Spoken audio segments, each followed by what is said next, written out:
বাচ্চাদের যতটা চিন্তা আমাদের গার্ডিয়ানদের তার চাইতে বেশি চিন্তা। উদ্বিগ্ন প্রথম ছিলাম, কিন্তু এখন আর নেই, কারণ বাচ্চারা এখন কনফিডেন্স ফিরে পাইছে। আর ছেলেরা বড় আশা পাচ্ছে যে আমরা পরীক্ষাতে কিছু করতে পারবো, কিন্তু আমরা করবো, অন্য কিছু হবে না, বা মেধা ভিত্তিতে কাজ হয়ে যাবে, এটাই বড় আশা।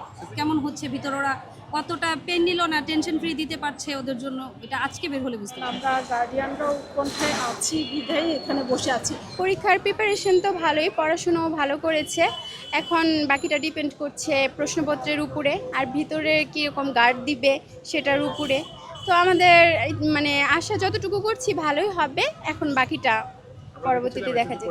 মানে অনেক কিছু দেখে প্রথম দিকে হয়তো একটু নার্ভাস ছিল, কিন্তু পরবর্তীতে আস্তে আস্তে ওটা ঠিক হয়ে গেছে। বাচ্চাদের যতটা চিন্তা আমাদের গার্ডিয়ানদের তার চাইতে বেশি চিন্তা। হ্যাঁ, এখন হচ্ছে এটাই। আর হচ্ছে শিক্ষামন্ত্রী চেঞ্জ হওয়াতে প্রথম যেইভাবে ভাইরাল হয়েছিল যে এটা হবে ওটা হবে, হেলিকপ্টার মিলন আসবে, পিছন থেকে দাঁড়িয়ে থাকবে, তো ওইটা প্রথম একটুখানি নার্ভাস ছিল, কিন্তু এখন ওটা ঠিক হয়ে গেছে, এখন আর ওই প্রভাবটা পড়েনি। উদ্বিগ্ন প্রথম ছিলাম, কিন্তু এখন আর নেই, কারণ বাচ্চারা এখন কনফিডেন্স ফিরে পাইছে। বলতেছে যে না, মানে পোস্টের মানে একটু স্ট্যান্ডার্ড হবে, ওরাও বুঝতেছে যে না, এত বছর পরে যেহেতু ফুল সিলেবাসে হইতাছে, 2019-এ বোধহয় হয়েছিল, আর এখন হচ্ছে, তো ওরা বলছে যে না, আমরা প্রিপারেশন ওইভাবেই তৈরি করছি, ফুল সিলেবাসে হওয়াতে ওদের জন্য খুব ভালো হয়েছে, বিশেষ করে অ্যাডমিশনের জন্য। মানে এসএসসি তো আছে, তারপর অ্যাডমিশনের জন্য ওদের বেশি ভালো হয়েছে। শিক্ষামন্ত্রী এরকম একটু কড়াকড়ি হওয়ার দরকারও আছে, কারণ গার্ডও দরকার আছে, কারণ যেভাবে আগে নকল হইতো, তারপর অনেক কিছু হইতো, কিন্তু এখন মানে ওই জিনিসটা অনেকটাই হয়েছে। ভালো আশাবাদী ছেলে, ইনশাল্লাহ এসএসসির মতোই করবে রেজাল্ট, আশা করতেছি আমি।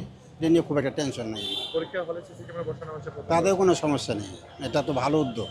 এবার শিক্ষামন্ত্রী খুব ভালো, শিক্ষামন্ত্রী মনোভাব দেখে আমার ছেলে মেয়েরা বা আমাদের অভিভাবকরা মনে সন্তুষ্ট লাগতেছে। আর ছেলেরা বড় আশা পাচ্ছে যে আমরা পরীক্ষাতে কিছু করতে পারবো, কিন্তু আমরা করবো, অন্য কিছু হবে না, বা মেধা ভিত্তিতে কাজ হয়ে যাবে, এটাই বড় আশা। প্রিন্সিপাল তাদের ছেলে মেয়েদের অনেক সুযোগ সুবিধা দেওয়া হয় টাকার বিনিময়ে, কিন্তু এবার তা হবে না, সিসি ক্যামেরা সব ধরা করে যাবে।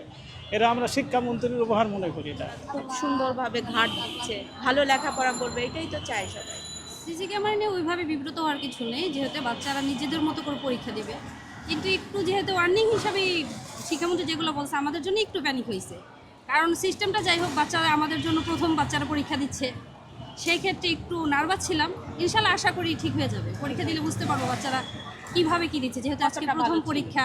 কেমন হচ্ছে ভিতর, ওরা কতটা পেন নিল না, টেনশন ফ্রি দিতে পারছে ওদের জন্য, এটা আজকে বের হলে বুঝতে পারবে। বলার অপেক্ষা রাখে না, কারণ আমরা গার্ডিয়ানরাও কোনটায় আছি বিধায় এখানে বসে আছি।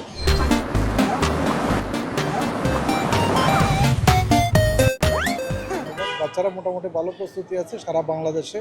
একই রকমের প্রশ্ন এবারেই প্রথম হচ্ছে, যার কারণে বাচ্চারা প্রথমে একটু ছিল, এখন মোটামুটি প্রস্তুতি নিয়ে আসছে যে সারা বাংলাদেশে একই রকম প্রশ্ন করা হচ্ছে। এবারে শিক্ষামন্ত্রী মোটামুটি যে উদ্যোগগুলো নিয়েছেন, এগুলোকে আমরা এপ্রিসিয়েট করি। ভালো প্রস্তুতি নিয়ে আজকে আমরা পরীক্ষা হল পর্যন্ত নিয়ে আসছি।